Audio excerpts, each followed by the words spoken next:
जी हाँ, सेटिंग देखकर आप समझ तो गए होंगे कि आज कुछ खास है। कुछ खास नहीं, बहुत खास है। बहुत खास इसलिए क्योंकि आज हम उस शख्स से बात करेंगे जो ज्यादा बात नहीं करते हैं और लोग उनको सुनना चाहते हैं। अब मौका उनके जन्मदिन का है, इसलिए आज उनसे उनके दिल की बात जानने की कोशिश करेंगे। स्वागत करेंगे आमिर खान का। Thank you how are you Kishore, हम लोग बहुत दिनों के बाद मिल रहे हैं। कोविड तो सही। बहुत दिनों के बाद आप भी बोल रहे हैं। जी मेरे ख्याल से कई साल हो गए जो आपने किसी कोई इस तरह का इंटरव्यू, इंटरव्यू शायद 5-6 साल हो गए हैं, शायद मैंने दिया नहीं। इस तरह का इंटरव्यू हम ये उम्मीद कर रहे हैं कि आगे इतिहास में कभी होगा भी नहीं। 57 साल के हो रहे हैं आप 14 मार्च को। 57 जी। 57। जब आप 47 के हुए थे तो एक फिल्म आई थी तलाश, हाँ, और उसकी टैगलाइन थी the answer lies lies with in. बिल्कुल सही कहा आपने। तो अब 57 में क्या answer lies with in? Actually बड़ा इंटरेस्टिंग सवाल पूछा है आपने।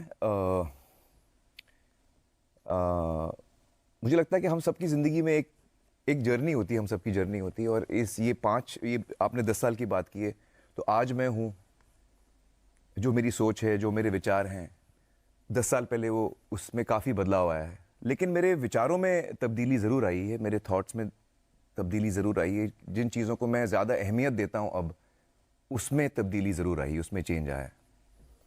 और एक्चुअली एक तरह से ये कोविड के दौरान जब हम घर पे बैठे थे, काम बंद था, और वो बहुत ही एक मुश्किल दौर था हम सब के लिए। उस वक्त एक्चुअली मुझे एक चीज़ रियलाइज़ हुई, जो शायद हम सबको रियलाइज़ हुई थी, कि लाइफ जो है वो कितनी फ्रेजाइल है। ज़िंदगी जो है वो एक बूंद की तरह है, पानी की बूंद की तरह, इतनी फ्रेजाइल है वो।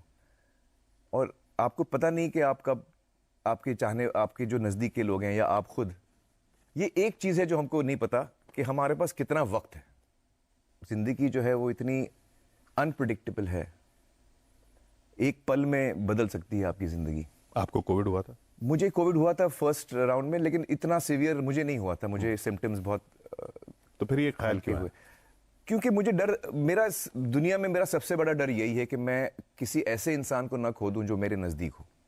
वो मेरा सबसे बड़ा डर है, ज़िंदगी भर वो मेरा सबसे बड़ा डर रहा है। तो कोविड के वक्त मैं उस डर को लेके जी रहा था।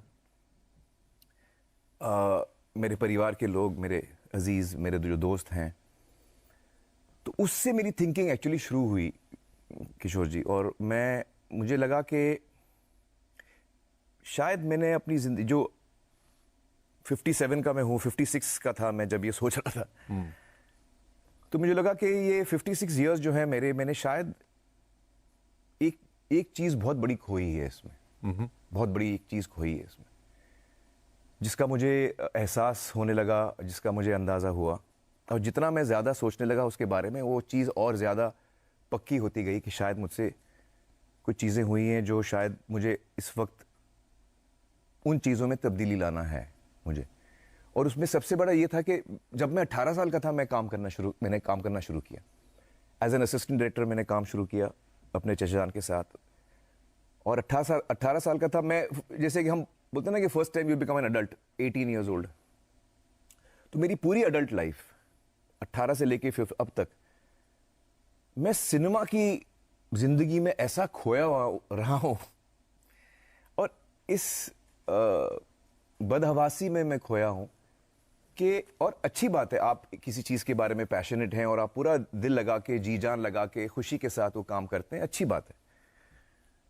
लेकिन आपकी जो जिम्मेदारियां हैं उनको आप पूरा रखें, फिर आप जो चाहें अपना पैशन फॉलो कर सकें। मुझे लगता है किशोर के कहीं ना कहीं मैंने अपनी जिम्मेदारियों को शोल्डर नहीं किया। इस बदहवासी में जो मेरे अजीज हैं, अम्मी अब्बा जान, मेरे पेरेंट्स से मैं शुरू करूंगा। मेरे जो भाई बहन हैं, रीना जी हैं, मेरी पहली वाइफ, किरण जी हैं, रीना जी के पेरेंट्स हैं, किरण जी के पेरेंट्स हैं, मेरे बच्चे हैं। तो ये सारे लोग जो मेरे बहुत नज़दीक हैं, और मैं बात कर रहा हूँ 18 साल की उम्र से लेके, जब मैं फिल्मों की दुनिया में आया और दाखिल हुआ तो मैं इतना अब्जॉर्ब हो गया, मैं इतना सीखना चाह रहा था, इतना कुछ करना चाह रहा था कि मैं कहीं ना कहीं मुझे आज लगता है कि मैंने वो लोग जो मेरे बहुत नज़दीक थे, मैं उनको वक्त नहीं दे पाया, जो जिस तरीके से मैं चाहूँगा उनको वक्त देना, जो मेरा पूरा जहन उनके ऊपर हो, क्योंकि वो बहुत मेरे लिए इम्पोर्टेंट हैं। आपको लगता है आप सेल्फिश हो गए या हाँ, आप ऐसे कह सकते हैं कि मैं सिर्फ अपने बारे में सोच रहा था। देखिए, कोई अगर बोले कि मैं अपना करियर शुरू कर रहा हूँ और मेरा बहुत दिन रात काम करता हूँ, तो हर आदमी को करनी पड़ती। आप 2-4 साल पूरी 24 घंटे लगा देते हैं अपना करियर स्टार्ट करने में, आपका फाउंडेशन बिल्ड कर रहे हैं। चलिए 5 साल तक आपने फैमिली पे ध्यान नहीं दिया क्योंकि आप बहुत मसरूफ थे, बहुत बिजी थे। 30 साल तक तो करेंगे तो फिर ज्यादा हो गया वो। 30-35 साल हो गए आपने मुझे। जब 18 साल की उम्र में ये जर्नी शुरू की थी, मैं आपको एक एग्जांपल देता हूँ 2-3। देखिए, मैं बहुत मोहब्बती इंसान हूँ, मैं बहुत लविंग इंसान हूँ। लेकिन जब मैं सिनेमा की दुनिया में आया तो मेरे सामने एक बहुत बड़ा लक्ष्य था, जो मेरी ऑडियंस थी, कि मुझे अपने ऑडियंस का दिल जीतना है। और उस ऑडियंस के साथ मैंने रिश्ता कायम करने की कोशिश की, और उस रिश्ते को मैंने बहुत दिया, अपना वक्त, अपने जज्बात। मैं आपको बहुत कॉन्फिडेंटली ये कह सकता हूं कि मैं अपनी ऑडियंस के साथ हंसा हूं, मैं अपनी ऑडियंस के साथ रोया हूं। जब मेरी ऑडियंस को किसी चीज़ में मैंने उनका हाथ थामा है, कभी हमने इनकरेजमेंट दिया है, कभी मैंने उनको उम्मीद दी है अपने काम के ज़रिए। तारे ज़मीं पर, 3 इडियट्स, ये सारी फिल्में जो हैं, ये बहुत इंपॉर्टेंट फिल्में रही हैं। और मैंने अपने काम को पूरा वक्त दिया है, और वो रिश्ता मैंने गहरा बनाया। और अब जब मैं सोचता हूं तो मुझे लगता है कि शायद उस वक्त ये बात मुझे उस वक्त क्यों नहीं रियलाइज हुई। मुझे लगता है कि उस वक्त शायद मुझे लगता था कि मेरी फैमिली जो है वो तो है मेरे पास, इस वक्त मुझे इन लोगों का दिल जीतना है, जिनको मैं जानता नहीं हूं, जिनके साथ मैं रिश्ता कायम कर रहा हूं। और उस नशे में मैं इतना खो गया था कि मैं भूल गया कि ये लोग मेरा इंतजार कर रहे हैं। तो वो बचपन बच्चों का तो लौट के आएगा नहीं। ये अगर आप अब रियलाइज कर रहे हैं तो वो आपको कचोटता नहीं है? वही तो सबसे बड़ी चोट तो वही है कि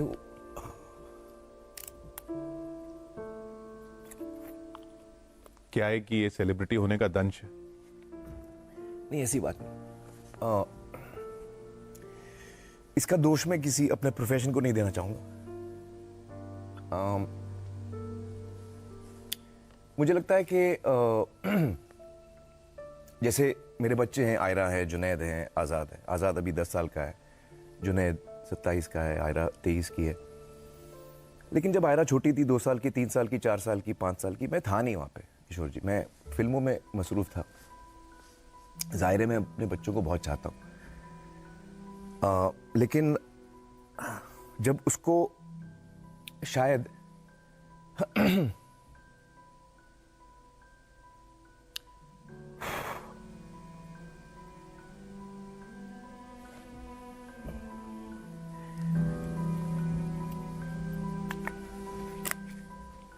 जब उसको शायद ज़रूरत थी मेरी, हर बच्चे को ज़रूरत होती है। आप जब छोटे होते हैं, आपके डर होते हैं, आपके फियर्स होते हैं, आपकी उम्मीदें होती हैं। तो मैं था नहीं उसका हाथ पकड़ने के लिए। जब उसको डर लगे किसी चीज़ से, उसको दिलासा देने के लिए मैं था ही नहीं। तो वो सब मैं कैसे करता? और इस बात का मुझे बहुत शार्पली अंदाजा है कि वो वक्त वापस नहीं आएगा।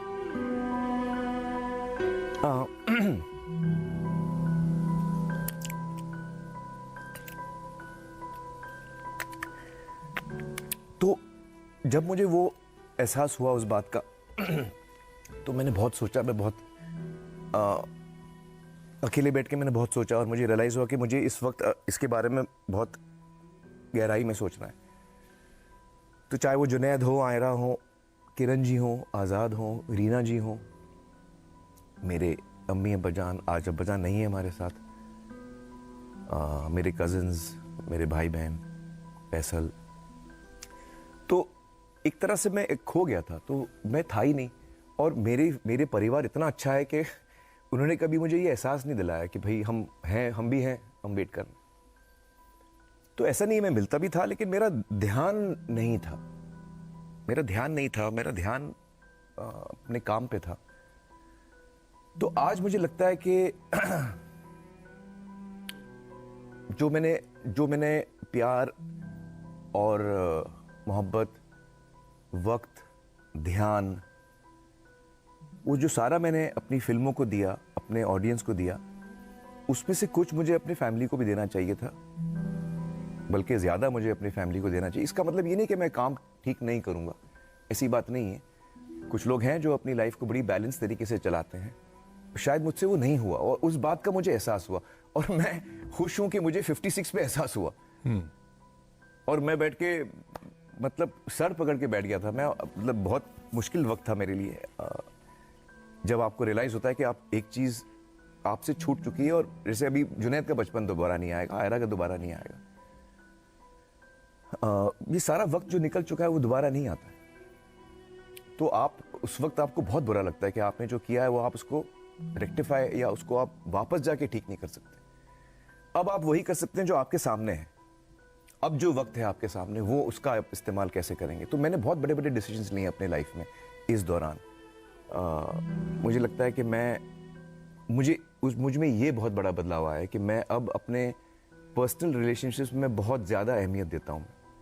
और अपने बच्चों के साथ वक्त बिताना, रीना जी के साथ वक्त बिताना, रीना जी के पेरेंट्स के साथ वक्त बिताना, मैंने उनके साथ वक्त बिताना शुरू किया है, किरण जी के पेरेंट्स के साथ, अम्मी के साथ। ये इस वक्त मैं ज़्यादातर यही कर रहा हूँ। और एक तरह से जो कनेक्शंस कमज़ोर हो गए थे, मैं उनको दोबारा रिवाइव कर रहा हूँ। एक पड़ाव ऐसा है जन्मदिन का, और एक सक्सेसफुल, दुनिया की नजरों में तो सक्सेसफुल हैं ही आप कह रहे हैं कि नहीं, मुझे लगता है मैं फेलियर हूँ। मुझे लगता है मैं फेलियर हूँ इस पड़ाव पे। तो अमूमन ये देखा जाता है कि हमने क्या पाया, आप ये देख रहे हैं कि हमने क्या खोया।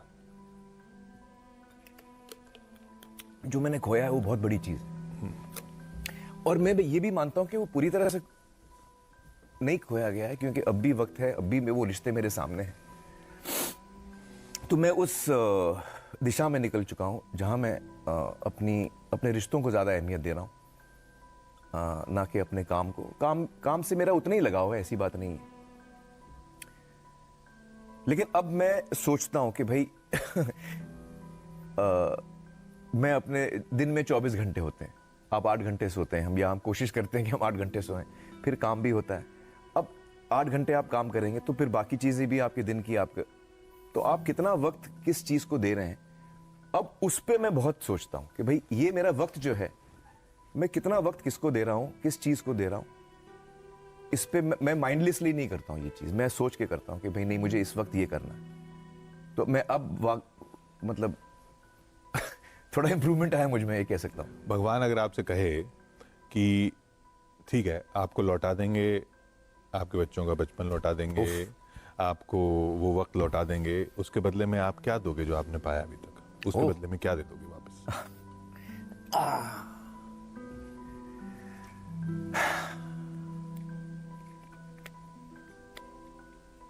मुझे लगता है कि अगर मुझे वो सारा कुछ वापस मिल सकता है तो मैं सब कुछ देने को तैयार हूं।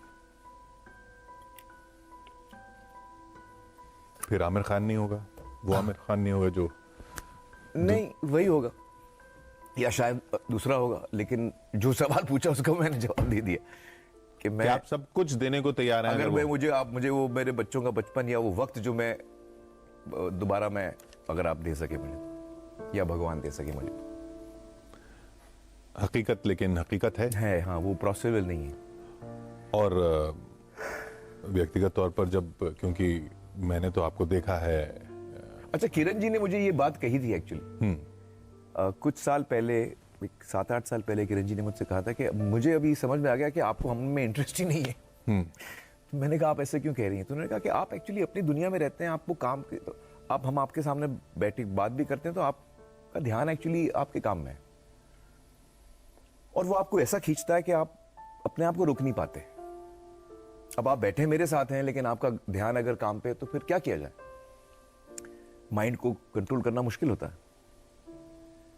तो उन्होंने कहा कि एक्चुअली आप अलग किस्म के इंसान हैं।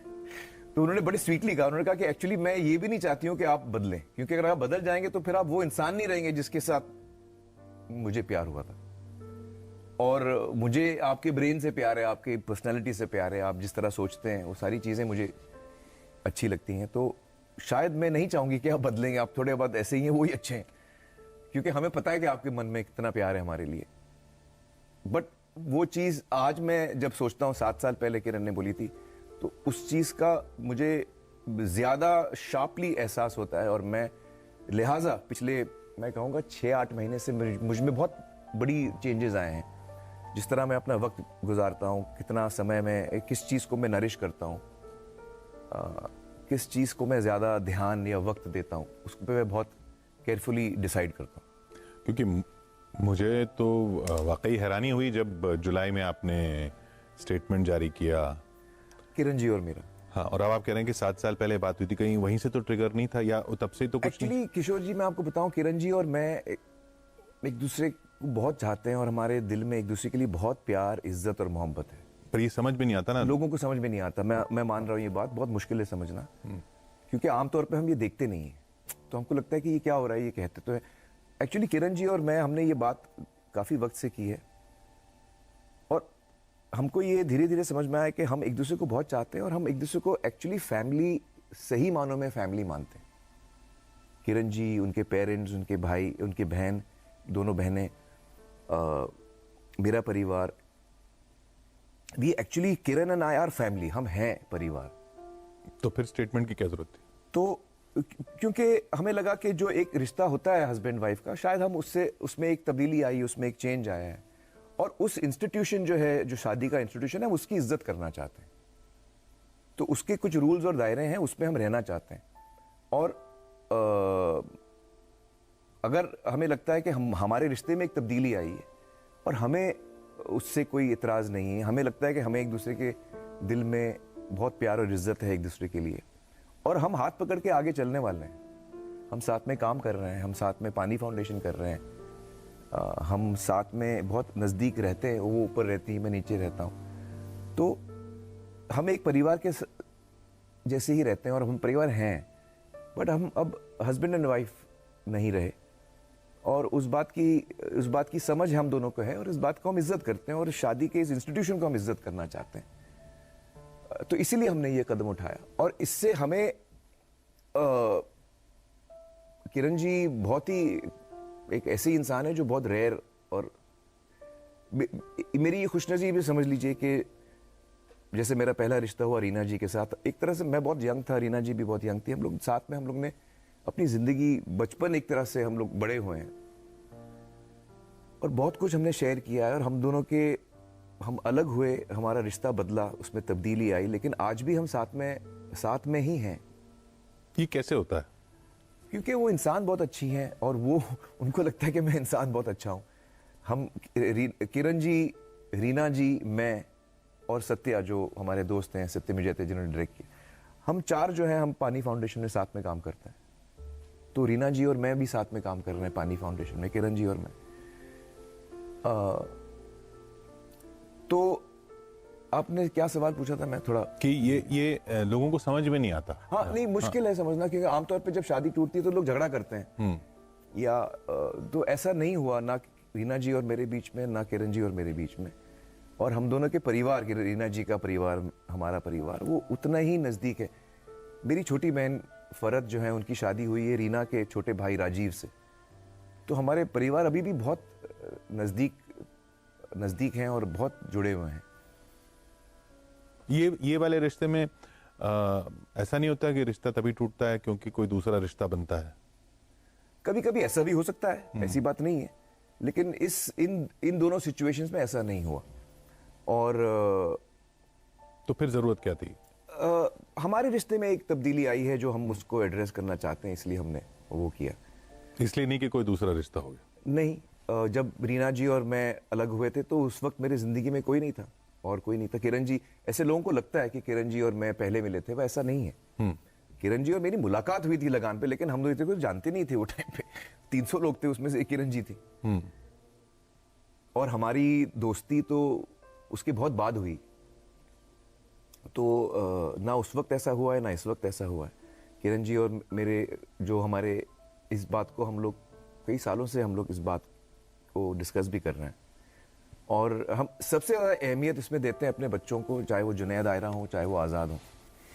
हम ऐसे कदम ना उठाएं जिससे उनको तकलीफ हो या जिससे उनका अपने सर्कमस्टेंसेस, सच्चाई को मद्देनजर रखते हुए हम उनका पूरा ख्याल रखें। ये हमारी कोशिश हमेशा रही है। तो अब उनके अगले कदम, जुनैद के अगले कदम, आयरा के जुनैद, हाँ जुनैद फिल्मों में आ रहे हैं वो। और मैंने अपने बच्चों को हमेशा कहा है कि आपको जो सीखना है मैं आपको सपोर्ट करूंगा। तो एक दिन जुनैद मेरे पास आए, उन्होंने कहा मुझे थिएटर सीखना है। तो मैंने कहा फिल्में में इंटरेस्ट नहीं है। बोला हाँ इंटरेस्ट है, लेकिन मेरा थिएटर में ज़्यादा इंटरेस्ट है, तो मैं वो सीखना चाह रहा हूँ।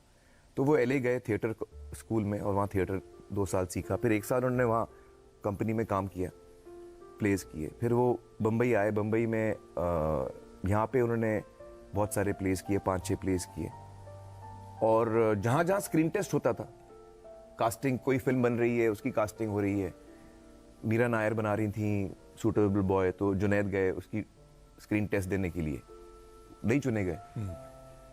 वो ना जा, कभी बोलते भी नहीं थे कि भाई मैं आमिर खान का बेटा हूँ। वो ना उनका नेचर है ना मेरा नेचर है, हम वो सब नहीं करते। तो वो उन्होंने अपना जर्नी एक बनाया है। उन्होंने थिएटर सीखा, उन्होंने प्लेस किए, उन्होंने 15-20 जगह वो रिजेक्ट हुए।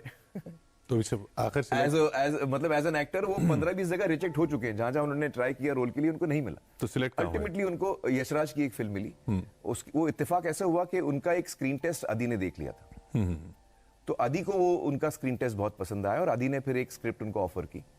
उनके बिना ये जाने कि वो जुनैद हैं? नहीं, उनको पता था कि जुनैद में, आदि और मैं तो दोस्त हैं। तो उन्होंने जब स्क्रीन टेस्ट देखा जुनैद का, वो उनकी फिल्म के लिए नहीं था, पर उनको अच्छा बहुत लगा। उनको लगा ये एक्टर मुझे पसंद आया, मुझे इसके साथ काम करना है। वो मुझे नहीं पता था, वो उनके माइंड में थी बात। तो एक दिन उनका फोन आया कि भाई मेरे पास एक स्क्रिप्ट है जो मुझे लगता है जुनैद के लिए सही है। तो मैंने कहा वो आप जुनैद को सुनाइए, क्योंकि वो अपने डिसीजन सारे खुद लेता है। तो जुनैद ने स्क्रिप्ट सुनी, फिर जुनैद ने स्क्रीन टेस्ट दिया बाकायदा उस रोल के लिए, और फिर वो चुना गया। तो उन्होंने अपनी जर्नी खुद बनाई है, जो मुझे खुशी होती है कि उसने अपने जर्नी की शुरुआत अपने कदम। तो आमिर खान प्रोडक्शंस की लॉन्चिंग नहीं वो ना हमने, अगर मुझे लगता है कि उसको काम उसने अच्छा सीखा है और भी सीखेगा। ज़हीन है, बहुत हार्ड वर्किंग है, very sincere. So he has अब उसकी जर्नी क्या होती है वो हमको नहीं पता, लेकिन कोई ऐसी कहानी आएगी जिसमें अगर मुझे लगे कि जुनैद का अच्छा रहेगा तो मैं प्रोड्यूस जरूर करूंगा, क्योंकि मुझे लगता है वो अच्छा एक्टर। और आयरा जो है वो एक्चुअली वो जिस दौर से सोशल स्पेस में ज्यादा उनको इंटरेस्ट है। तो उन्होंने एक कंपनी शुरू की है, non profit company, mental health को लेकर। तो उस टॉपिक से वो बहुत जुड़ी हुई हैं और उसमें वो काम करना चाहती हैं। वो चाहती हैं कि जो एक मानसिक तौर पे वो हिंदुस्तान में बहुत सारे लोग पीड़ित हैं, उन उस क्षेत्र में अगर वो मदद कर पाए लोगों की, वो उनका इंटरेस्ट उसमें है। तो मैं भी उनके साथ उस काम में जुड़ा हूं। उनकी कंपनी का नाम है उस सेक्टर में। तो आपने सत्यमेव जयते के दौरान भी जी इंटरेस्ट लिया? सत्यमेव जयते में हम लोग ने भी उसमें साथ में काम किया था असर में। तो 3 सीजन किए थे, 24 एपिसोड किए थे। मेंटल हेल्थ भी हमारा एक उसमें एपिसोड था, लेकिन ये अब वो फुल टाइम मेंटल हेल्थ में काम करना चाह रही हैं, तो बहुत रिसर्च कर रही हैं। और वो एक छोटी सी टीम के साथ, मैं भी उनकी टीम में हूँ बाय द वे। अच्छा। मैं भी हूँ, फुल टाइम मैं उनके साथ नहीं हूँ, लेकिन मैं पार्ट टाइम उनके साथ काम करता हूँ। और 3 महीने तो मैं लगातार 3 महीने ऑफिस गया, उनके ऑफिस गया मैं। ये कुछ 6 महीने पहले की बात कर रहा हूँ मैं, 4-6 महीने की। तो so I'm also working with her and spending time working with her. She's much better. She's doing well. हाँ, क्योंकि वो जो उन्होंने पब्लिक में बताया। हाँ जी, उनके काफी चैलेंजेस रहे हैं अपने जिंदगी में आयरा के, और I am very happy to see she is fighting it very strongly, और एक हिम्मत दिखा रही है वो। और वो उनमें एक बहुत बड़ा इंप्रूवमेंट भी आया है, जो मुझे इस बात से खुशी है। इस सब के लिए आप जिम्मेदार मुझे मानते अच्छा हैं? ये लगता है कि उनकी इतनी प्रॉब्लम्स हैं, वो स्ट्रगल कर रही थी। इसमें मैं ज्यादा नहीं बोलूंगा, क्योंकि इसके बारे में सिर्फ उनको बोलने का हक है। लेकिन अच्छा मुझे ये लगा कि उनकी तकलीफें हैं, लेकिन वो फिर भी दूसरों की तकलीफें सॉल्व करने के लिए कदम उठा रही हैं, जो मुझे बहुत अच्छा लगा। नहीं तो आपने जो शुरुआत में बात की, तो आप क्या अपने आप को जिम्मेदार मानते हैं इन सब हालात के लिए? देखिए, मैं आपको ये कहूंगा कि कोई भी बच्चा जो है या कोई भी इंसान जो है, एक तो हम जो जिस चीज़ों से हम पैदा होते हैं, हमको अपने माँ बाप से कुछ चीज़ें मिलती हैं, हमारे क्या कहते हैं डीएनए में कुछ चीज़ें जीन्स में हमको मिलती हैं, और तो उसका कुछ असर होता है हम पर। लेकिन सिर्फ वो असर नहीं होता, उसके साथ साथ हमारा जो इर्द गिर्द जो एटमॉस्फेयर है, जो लोग हैं जिनके साथ हम बड़े होते हैं, जो हमारे दोस्त हैं, माँ बाप सबसे इंपॉर्टेंट है उसमें, फिर हमारे दोस्त, हमारे टीचर्स, वो जो माहौल है हमारे इर्द गिर्द, उसका भी असर होता है। तो मैं जो कुछ भी हूं वो उस माहौल का प्रोडक्ट हूं, और अपना जो जीन्स या डीएनए लेके मैं पैदा हूं उसका असर है मुझ पे। तो इन दोनों का असर होता है। तो यकीनन मेरा जो एब्सेंस है अपनी फैमिली के साथ, मैं ये नहीं कहूंगा कि मैं बिल्कुल नहीं था। मैं बहुत मोहब्बती हूं, तो मेरा रिश्ता बहुत अच्छा है मेरे बच्चों के साथ, किरण जी के साथ, रीना जी के साथ, मेरे पेरेंट्स, मेरे सिबलिंग्स, उनके पेरेंट्स, मैं सबके साथ मेरा रिश्ता बहुत अच्छा इसलिए है क्योंकि वक्त मेरे पास कम था, लेकिन मैं मोहब्बती इंसान हूं, तो मैं टोटली एब्सेंट था ऐसा भी नहीं है। लेकिन जो मुझे लगता है मैंने बहुत कुछ खोया उसमें, जो मेरा ध्यान नहीं था, मैं वो कह रहा हूं, मेरा ध्यान नहीं था। मेरा ध्यान फिल्मों में था, मेरा ध्यान मेरे किरदारों में, मेरे कैरेक्टर्स में, जो फिल्म में जो चैलेंजेस आते हैं उस पर मेरा ध्यान था। और वो बात मुझे लगती है कि अगर मतलब मैं इस चीज़ को मुझे महसूस होता है कि मैं अगर होता तो यकीनन चीज़ें अलग होती, वैसे तो नहीं होती जो जैसे अभी हैं। लेकिन ठीक है, जो हुआ वो हुआ। अगर मैं उस चीज़ को लेकर रोता ही रहूंगा तो फिर वो भी सही नहीं है। एक दफ़ा आपको रियलाइजेशन हो जाता है, फिर आपको उस पर कदम भी उठाने पड़ते हैं। आजाद के साथ कुछ इसका? आजाद अभी 10 साल का है, तो मुझे जैसे हम लोग जो वक्त की बात कर रहे थे, तो मुझे रियलाइज हुआ कि आजाद जो है वो अभी 10 साल का है, 2-3 साल और हैं उसके बचपन के, तो वो मैं पूरी तरह इंजॉय करना चाहूंगा। लेकिन पेरेंट्स का, और इत्तेफाक से किरण जी भी अपनी फिल्म बना रही हैं इस वक्त, उसकी फिल्म की शूटिंग चल रही है। अच्छा। तो पिछले 4-6 महीनों से वो भी बहुत बिजी रही हैं प्री प्रोडक्शन में। इस वक्त उनकी शूटिंग चल रही है जैसे हम बात कर रहे हैं। तो मैं पूरी जिम्मेदारी आजाद की मैंने उस वक्त उठाई, और खुशी खुशी, क्योंकि मुझे ये सारी चीजों का एहसास भी हो चुका था।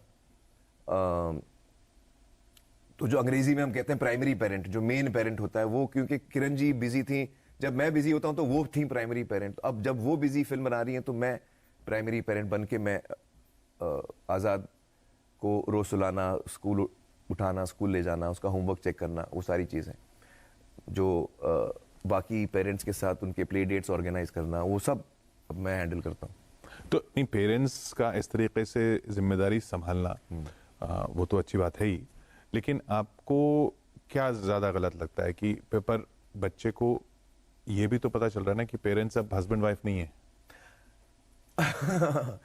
बहुत इंटरेस्टिंग चीज, एक्चुअली हमने सबसे पहला जो इंसान था जिसको हमने बताया, किरण जी और मैंने, वो था आजाद।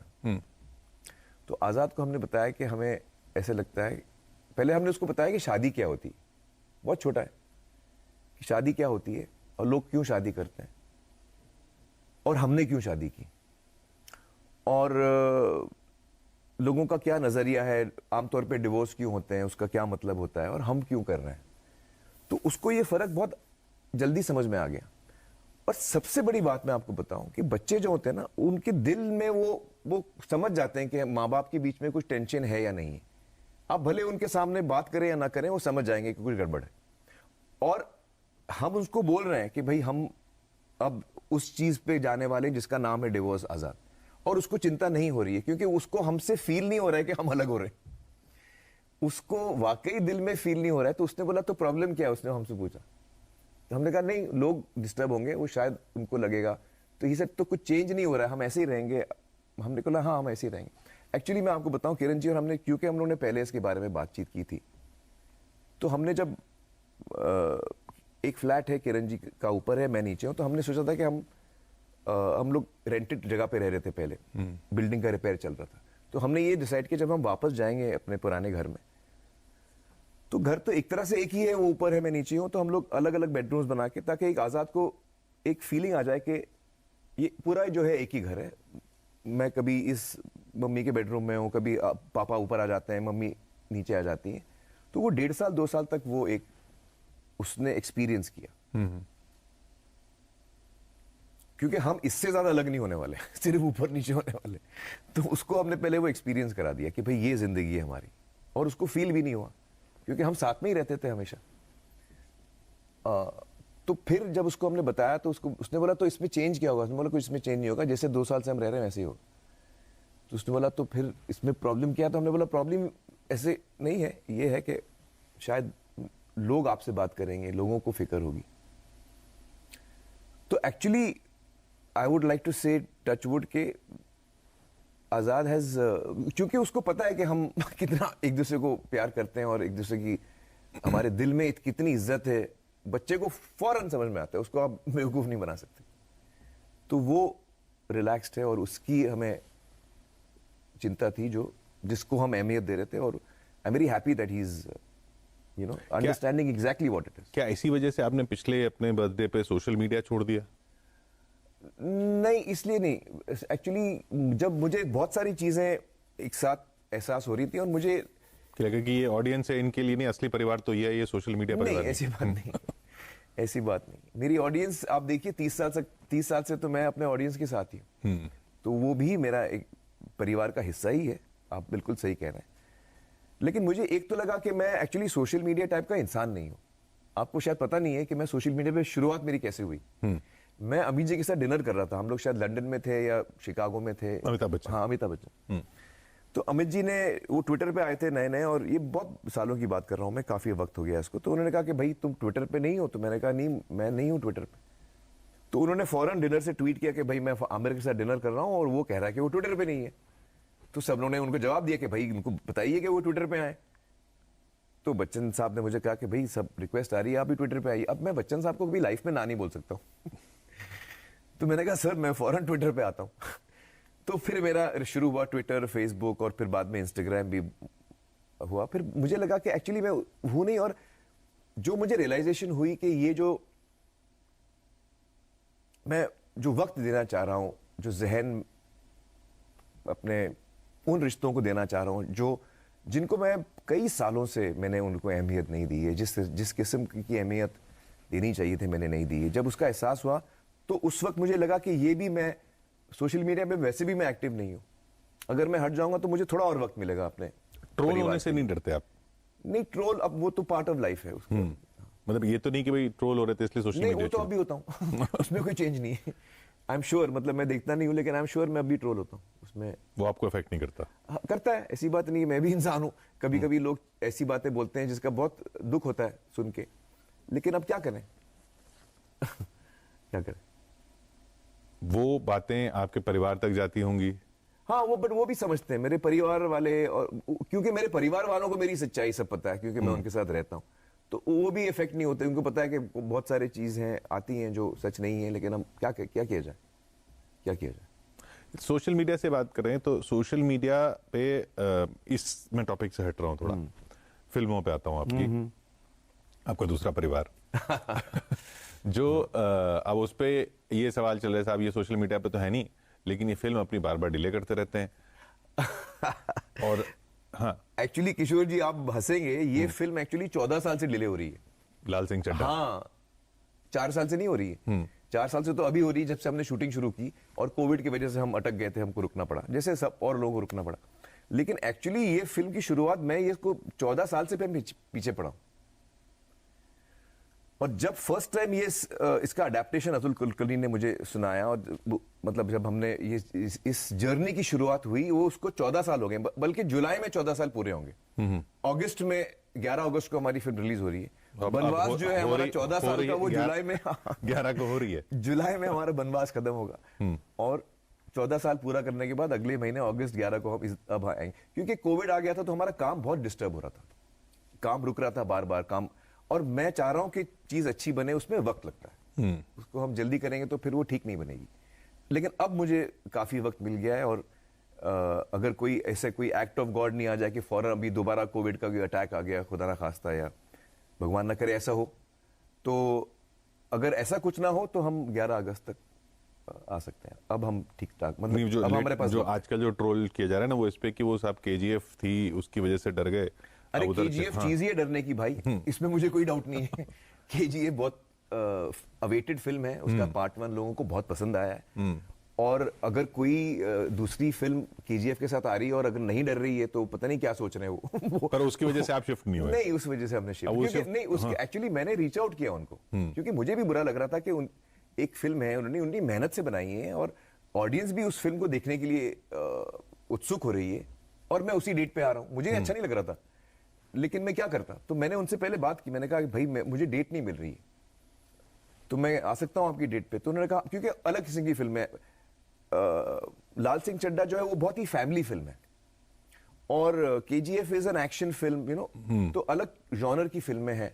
एक्चुअली 11 अगस्त को भी मैंने रिक्वेस्ट की है भूषण जी से और उनके डायरेक्टर से, मैंने रिक्वेस्ट की कि भाई मुझे और कोई डेट नहीं मिल रही है, मैं अब 14 अप्रैल नहीं आ पाऊंगा, काम कंप्लीट नहीं होगा, तो क्या मैं 11 अगस्त को आ सकता हूं? तो they were kind enough to give me the day. उनको भी थोड़ा वक्त लग रहा था, तो 2 फिल्में आ रही थी, रक्षाबंधन और भूषण जी की फिल्म, जिसमें प्रभास है hero, it's a very big film. तो वो उनको भी वक्त लग रहा था, तो उन्होंने कहा आप आ जाइए, हम हट जाते हैं। तो अब उस वक्त 2 फिल्में थी, अब भी 2 फिल्में हैं, instead of you know Prabhas film, अब वो मेरी फिल्म आ रही है। तो ये फिल्में आपकी एक तो इतने समय बाद आती हैं, हाँ हाँ, और मतलब डिमांड इतनी है, सप्लाई इतनी कम है, और इंटरव्यूज भी आपके इतने समय बाद आते हैं, तो एक पर्सनल सवाल पूछता हूँ, हाँ कि भाई फिर क्यों बात कर रहे हैं आप न्यूज़ 18 इंडिया से? इसका जवाब शायद आपको ऑलरेडी पता है। क्या है, मैं अब लोगों को बताता हूँ कि किशोर जी और हमारी दोस्ती काफी सालों से है। हम लोग ने असर प्रोग्राम साथ में किया था, और पिछले कई सालों से किशोर जी मुझे रिक्वेस्ट कर रहे हैं कोई इवेंट के लिए आने के लिए, आपके चैनल के लिए, और मैं इत्तेफाक से कुछ ना कुछ हो रहा है जो मैं नहीं आ पा रहा हूँ। अगले में तो आ रहे हैं आप। हम मैं जरूर आऊंगा, 3-4 दफा मैं आपको ना बोल चुका हूँ। तो जब आपका ये रिक्वेस्ट आया तो मैंने कहा अब सिर्फ सिंपल इंटरव्यू में कैसे ना बोलूं, तो सवाल ही नहीं उठता। मतलब आपको मैं ना बोल ही नहीं सकता था, तो मैं इसलिए मैंने फौरन हाँ कहा। तो आप मतलब सिंपल मान रहे हैं इस इंटरव्यू को? हाँ। तो थोड़ा टफ किया जाए ऐसे। करिए, टफ करिए। नहीं, ये जो फिल्मों में आपका कैरेक्टर के लिए आप ट्रांसफॉर्मेशन करते हैं, हाँ हाँ, फिजिकल ट्रांसफॉर्मेशन होता है, कैरेक्टर के लिए होता है, वो आपको क्या पर्सनली इफेक्ट करता है? ये एक्चुअली ये सवाल आपने जो पूछा, मैं इसके साथ में मुझे इसका जवाब नहीं पता, क्योंकि जब मैं लॉजिकली सोचता हूं तो मुझे लगता है कि नहीं, इसका असर नहीं होना चाहिए। मैं वो कैरेक्टर थोड़ी बन जाता हूँ, मैं तो आमिर ही हूँ और मैं वो किरदार, क्योंकि बाकी लोग भी एक्टिंग करते हैं, लेकिन आप तो अपना पूरा शरीर ही बदल देते हैं। हाँ, लेकिन क्या मुझे ओवर टाइम मुझे 2-3 चीजें रियलाइज हुई जो मुझे बहुत ऑड लगी। जैसे मुझे याद है मैं गजनी कर रहा था, और गजनी के वक्त मैंने वो लुक थी, मेरी बाल छोटे थे, और उससे पहले तक जहां पर भी मैं जाऊं पब्लिकली लोग मेरी तरफ आते हैं, और मेरा नेचर और पर्सनालिटी भी ऐसा है कि मैं स्माइल करता हूं लोगों को, मैं कनेक्ट करता हूं। तो आमतौर पे जहां पे भी मैं जाता था मुझे एनर्जी मेरी तरफ आते हुए फील होती थी, लोग मेरी तरफ बढ़ते थे मिलने के लिए, फोटो के लिए, कुछ भी बात करने के लिए। तो लेकिन गजनी के दौरान जब भी मैं कहीं पे भी चलता था लोग मुझसे दूर हटते थे। मैं था वही इंसान, मैं उतना ही स्माइल कर रहा हूं, मुझ में कोई चेंज नहीं आया, लेकिन कुछ एनर्जी थी मेरे में जो मुझे खुद नहीं पता क्या थी। क्योंकि उस पूरे दौरान में मैंने अपने टीम को भी बोला कि यार मेरे से सब भागते हैं यार, उनको डर लगता है मुझसे, पता नहीं क्यों, सिर्फ हेयर कट की वजह से नहीं हो सकता वो। तो मैं कुछ एनर्जी आ रही है जिससे उनको लग रहा है कि ये आदमी हमको मार तो नहीं देगा, मतलब पता नहीं उनको कुछ फील हो रहा है, तो कुछ तो हो, I don't know what it is. मैंने जैसे हम लोग अभी, जैसे मैं अभी लाल सिंह चड्ढा कर रहा हूं, इसलिए मैंने ये सवाल पूछा। हाँ, अभी लाल सिंह चड्ढा जो है वो बहुत इनोसेंट कैरेक्टर है, बहुत ज्यादा इनोसेंट कैरेक्टर, और इमोशनल, बहुत इमोशनल कैरेक्टर है, और उसी दौर में मैं आपको देख रहा हूं, और उसी दौर में मैं इस तरह इफेक्ट भी हो रहा हूं। तो मैं सोच रहा हूं कि ये क्या हो रहा है, इसलिए मैं बोल रहा हूं कि शायद होता होगा, मुझे नहीं पता, मुझे नहीं पता। चलिए तो थोड़ा सा माहौल बदलते हैं, हाँ। ताकि स्टैंडर्ड वाले कुछ सवाल जवाब हो जाए, कुछ रैपिड फायर वाले। हाँ, चलिए, क्वेश्चन नंबर 1, आप इस वक्त क्या पढ़ रहे हैं? इस वक्त तो मैं, क्योंकि आजकल मैं कई महीनों से मैं आजाद, रात को हम लोग साथ में किताब पढ़ते हैं, ही लाइक्स, मैं पढ़ता हूं उनके लिए। तो आजकल वो हैरी पॉटर की किताब है जो मैं रोज रात को पढ़ता हूं उनके लिए, वो मैं पढ़ रहा हूं आजकल। जादू चल रहा है जीवन में। हाँ जीवन में जादू है। हाँ, सही कह रहे हैं आप, सही कह रहे हैं। अच्छा, क्या है जब बच्चों को आप कहानी सुनाते हैं ना, तो आजाद इतना एक्साइटेड हो जाता है, वो देखने के वो चीज है। वो जब कोई भी किताब में जब कोई एक्साइटिंग मोमेंट आता है, वो उठ जाता है, वो यहां से वहां दौड़ता है, वो जंप करने लगता है, इतना एक्साइट हो जाता है कहानी सुन के। मतलब बच्चे कितना खो जाते हैं, एक्साइट हो जाते हैं कहानी में। So it's so wonderful to see that, इतना अच्छा लगता है मुझे। आपको बचपन में कहानी सुनाते थे? बचपन में मुझे कहानियां सुनने का इतना शौक था। कौन सुनाता था? माई ग्रैंड मदर, अम्मी, फूफी जान हम उनको कहते थे। शी वाज एक्चुअली नानी जान कहते थे, but she was actually my mother's फूफी। तो उनसे कहानियां सुनते थे, हमारे घर में जो कुक थी उनसे सुनते थे, अम्मी से सुनते थे। लेकिन सबसे ज्यादा मुझे जो कहानी सुनने का इतना इंटरेस्ट था कि उसके अलावा जो राइटर और डायरेक्टर्स घर आते थे अब्बाजान को कहानी पिच करने के लिए, क्योंकि अब्बाजान प्रोड्यूसर थे, तो वो बैठते थे कहानी सुनने के लिए, और मैं भी कोने में बैठ जाता था। सैकड़ों कहानियां मैंने सुनी है 6 साल की उम्र से, 5 साल की उम्र से मैंने सैकड़ों कहानियां सुनी है। मैं कोने में बैठ के खाली कहानी सुनता था, और वो हीरो यहां से आता है, वो ये करता है, वो करता है। उस वक्त मुझे नहीं पता था मैं एक्टर बनने वाला हूं या फिल्मों में आने वाला हूं, कोई नहीं, मुझे खाली कहानी सुनने में मजा आता था। तो मैं कोने में बैठ के कहानी सुनता था, वो खत्म हो जाती थी, मैं अपने कमरे में चले जाता था। आमिर खान पी के या आमिर खान खा के? एक गुड न्यूज आपको मुझे देनी है। मैं कभी कभी अल्कोहल पीता था एक वक्त पे, लेकिन अब मैंने वो डिसाइड किया कि मैं जिंदगी भर मैं अल्कोहल कभी टच नहीं करूंगा। तो पी के तो मैं हो ही नहीं सकता, मैं सिर्फ खा के हो सकता हूँ। क्यों छोड़ा? बस मैं यही दौरान में मुझे लगा कि नहीं, अल्कोहल एक ऐसी चीज है जिसमें जब मैं, क्योंकि मैं, कुछ लोग होते हैं जो 2 पैग लेके खुश हो जाते हैं, मैं रोज नहीं पीता हूं, लेकिन जब मैं पीता हूं तो मैं फिर पूरी बोतल पी लेता हूं। ज्यादा है, हाँ। आपका एक्सप्रेशन से मुझे समझ में आया। तो वो ठीक नहीं है। और जब आप बहुत ज्यादा नशे में होते हैं तो फिर उस वक्त आप कुछ चीजें भी करते हैं कभी कभी जो आपको लगता है कि यार ये ऐसे कैसे कर लिया मैंने, ऐसे कैसे बोल दिया। ऐसा कर दिया क्या आपने कुछ? नहीं, ऐसा कुछ बड़ा कांड नहीं हुआ है। लेकिन मुझे तो, आप अपने कंट्रोल में नहीं रहते ना, तो वो अच्छी बात नहीं है। जो चीज आपको अपने कंट्रोल में नहीं रखे, आपको उससे दूर रहना चाहिए। हर चीज आपके कंट्रोल में रहनी चाहिए। तो मुझे लगता नहीं कि मैं अल्कोहल को कंट्रोल कर पाऊंगा, तो बेटर है कि मैं उसको छोड़ दूं। तो वो मैंने फैसला किया। तो पी के अब नहीं हो सकता, मैं सिर्फ खा के हो सकता हूं। किसी इंसान में आप, क्योंकि आप लाल सिंह चड्ढा कर रहे हैं, IQ प्रेफर करेंगे या EQ, किसको ज्यादा अहमियत देंगे? मैं EQ ज्यादा अहमियत देता हूं। EQ मतलब इमोशनल कोशेंट, मतलब हाँ। आदमी का जो आदमी जज्बात को समझता है, जो दूसरों के जज्बात की इज्जत करता है। हाँ, मैं कोशिश करता हूं कि मैं दूसरे इंसान का जो पॉइंट ऑफ व्यू है वो मैं समझूं, और कभी कभी जब आप दूसरे इंसान का पॉइंट ऑफ व्यू सुनते हैं और आपको फिर भी आप अग्री नहीं करते ना, एक्चुअली जैनिज्म में ये एक टेनेंट है कि एक तो नॉन वायलेंस, दूसरा उतना ही इस्तेमाल करो जितना आपको जरूरत है, और तीसरा कि जब आपके सामने एक ऐसा इंसान हो जो आपसे एकदम अग्री नहीं कर रहा है या आप उससे अग्री नहीं कर रहे हैं, तो आप इतना ध्यान रखिए कि अपने माइंड में एक विंडो ओपन रखिए कि शायद वो सही है और आप गलत हैं। और कम से कम इतना तो आपको समझना चाहिए कि जैसे आपके विचार हैं वैसे उसके भी हैं, और चाहे वो अलग हैं उसको भी उतना ही अधिकार है अपने विचारों को सामने रखने का जितना आपको है।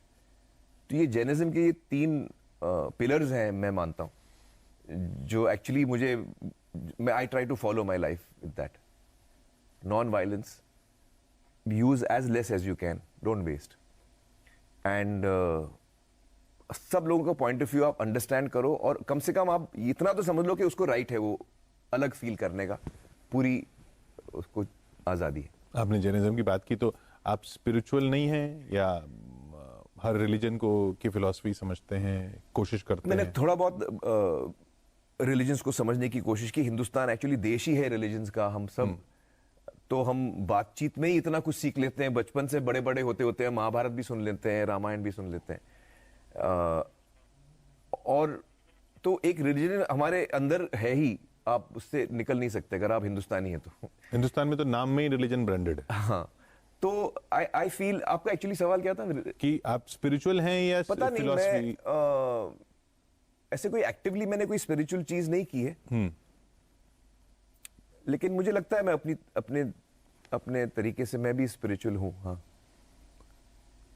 इसी से जुड़ा हुआ कि आप बिना जजमेंट किए किसी की बात सुन सकते हैं। अब सुन सकता हूं, एक वक्त था जब मैं नहीं सुन सकता था। आप जजमेंटल थे? बहुत जजमेंटल था। तो मैं अब उस स्टेज में हूं कि मैं थोड़ा स्पिरिचुअल हो गया हूं, मैं जजमेंटल अब कम हो गया हूं, पहले मैं बहुत था। बेस्ट अभी तक का बर्थडे गिफ्ट क्या है आपका? ओ एक्चुअली मेरा बेस्ट बर्थडे गिफ्ट मुझे लगता है 2 दिन पहले मुझे मिला। क्योंकि 2 दिन पहले किरण जी 1 महीना भोपाल में शूटिंग कर रही थी और वो लौटी थी 2-3 दिन पहले लौटी, तो हम लोग रात को बैठे हुए थे और मैंने उनको ऐसे ही पूछा कि यार किरण, आप मुझे इतनी अच्छी तरह जानते हो, आपसे बेहतर कोई मुझे जानता नहीं है, तो आप मुझे ऐसी चीजें बताओ मेरे बारे में जो क्योंकि मैं इस दौर से गुजर रहा हूं जो मैं अपने आप को बेहतर बनाने की कोशिश कर रहा हूं, अपनी कमजोरियों को टटोलने की कोशिश कर रहा हूं, इंप्रूव करने की कोशिश कर रहा हूं। तो मैंने उनसे पूछा कि आप कुछ मुझे ऐसी चीजें बताइए जो आपको लगता है कि मैं इंप्रूव कर सकता हूं, जो मेरी कमजोरियां हैं, जो मुझ में खामियां हैं। तो बाकायदा 10-12 पॉइंट्स की लिस्ट उन्होंने मुझे बताई जो मैंने बाकायदा लिखा। तो मुझे लगता है वो मेरा बेस्ट लाइफ का बेस्ट बर्थडे गिफ्ट है। क्योंकि जो पॉइंट्स उन्होंने मुझे बताए वो इतने सही थे, जब मैं उनकी बात सुना मैं हाँ यार कितनी सही बोल रही है किरण, मैं ऐसे ही, मुझे ये है कमियां मुझ में। तो मैंने वो सारी चीजें नोट की हैं और इसलिए मैं आपको बोल रहा हूं वो बेस्ट बर्थडे गिफ्ट है मेरी लाइफ का जो किरण जी ने मुझे दिया है। मुझे बहुत प्यार से और सच्चाई से मुझे बताया कि मुझ में क्या कमजोरी है। कोई बताता नहीं आपको कोई बताएगा नहीं जो उन्होंने मुझे बताया। तो उस बात की मैं इज्जत भी करता हूं और मेरा प्यार बढ़ गया उनके लिए एक्चुअली, उन्होंने ये मुझे बताया। तो that's my best birthday gift of my life, सालगिरह की जो मुझे गिफ्ट मिली है। दुनिया आपको मिस्टर परफेक्शनिस्ट कहती है, वो गलत कहती है, उनको आइडिया ही नहीं है। एक्चुअली मैं इतना इमोशनल आदमी हूं मैं परफेक्ट कोई एंगल से हो ही नहीं सकता, मेरे सारे डिसीजंस इमोशनल होते हैं। आई थिंक लोगों को एक दूर से अंदाजा होता है कि यार ये आप परफेक्ट, आपके लिए नहीं, आप परफेक्शनिस्ट की, आपको सब चीज परफेक्ट चाहिए। नहीं, मुझे हर चीज मैजिकल चाहिए, मुझे परफेक्ट नहीं चाहिए।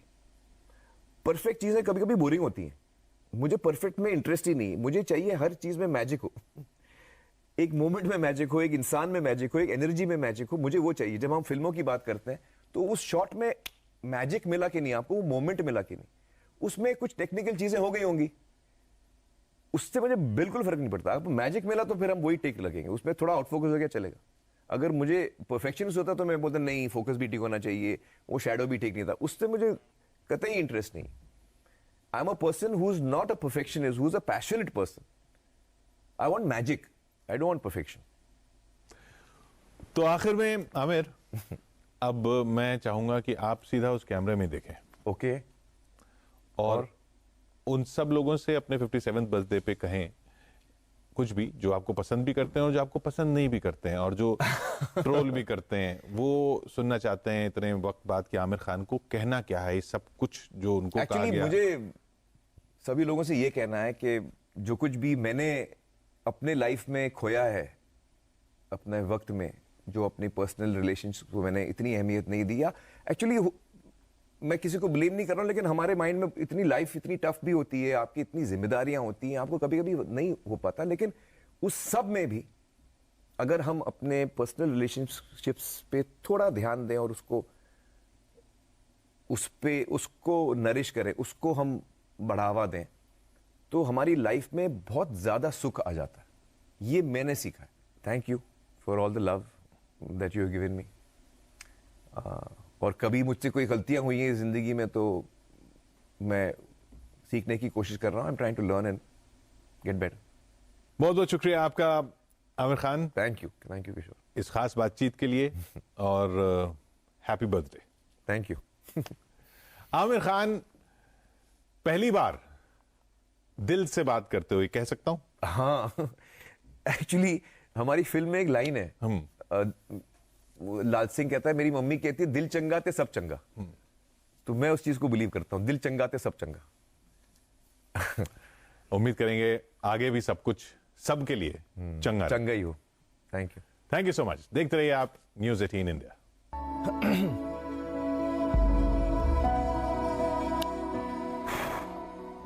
किया है। उसने बाकायदा इसका एक वीडियो भी जारी किया जिसमें जंगल में खड़े रॉकेट लॉन्चर पर आसमान से बम गिरता दिखा। जैसे ही उस पर हमला हुआ, तेज धमाके के साथ चारों तरफ धुआं ही धुआं नजर आया। दावा किया गया कि रूसी सेना का यह रॉकेट लॉन्चर हमले की फिराक में था, लेकिन उससे पहले ही यूक्रेन की सेना ने उसे ध्वस्त कर दिया। यूक्रेन पर रूस के हमले को लेकर अमेरिका के राष्ट्रपति जो बाइडेन ने एक बार फिर तीखे तेवर दिखा दिए। उन्होंने रूस के खिलाफ नए प्रतिबंधों का तो ऐलान किया ही, साथ ही तीसरा विश्व युद्ध छिड़ने की भी चेतावनी दे डाली।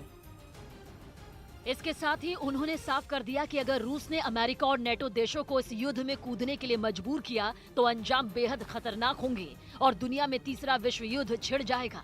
Direct confrontation between NATO and Russia is World War III. वहीं युद्ध में रूस की ओर से केमिकल हथियारों के इस्तेमाल की खबरों को भी उन्होंने दुनिया के लिए एक बड़ी चिंता का सबब बताया और रूस को ये चेतावनी देने से नहीं चूके कि अगर उसकी तरफ से यूक्रेन के खिलाफ केमिकल हथियारों का इस्तेमाल किया गया तो इसके लिए उसे गंभीर परिणाम भुगतने होंगे। Russia would pay a severe price if they used chemical weapons. यही नहीं, बाइडेन ने रूस पर दबाव बनाने के लिए रूस की सीमा से लगे लातविया, एस्टोनिया, लिथुआनिया और रोमानिया जैसे देशों में अपने 12,000 सैनिक भेज दिए। इसलिए रूस के खिलाफ बाइडेन के इस तेवर से दुनिया दहशत में है, क्योंकि तीसरे विश्व युद्ध की शुरुआत का मतलब होगा दुनिया में भीषण तबाही। हालांकि बाइडेन ने भी फिलहाल इस तबाही को रोकने के लिए एकजुट होकर कोशिश करने की जरूरत बताई। लेकिन इसके साथ ही उन्होंने आर्थिक तौर पर रूस की कमर तोड़ने के लिए और कड़े प्रतिबंधों का ऐलान कर दिया और अमेरिका ने रूस पर लग्जरी सामान के निर्यात पर रोक लगा दी, जिसके तहत अमेरिका अब रूस से महंगी शराब, सी फूड और हीरो का आयात नहीं करेगा। और इसके साथ ही अमेरिका ने यह भी साफ कर दिया कि जब तक पुतिन अपना रास्ता नहीं बदलते तब तक रूस पर कड़े प्रतिबंध यूं ही जारी रहेंगे। और यही नहीं, बाइडेन ने दावा किया कि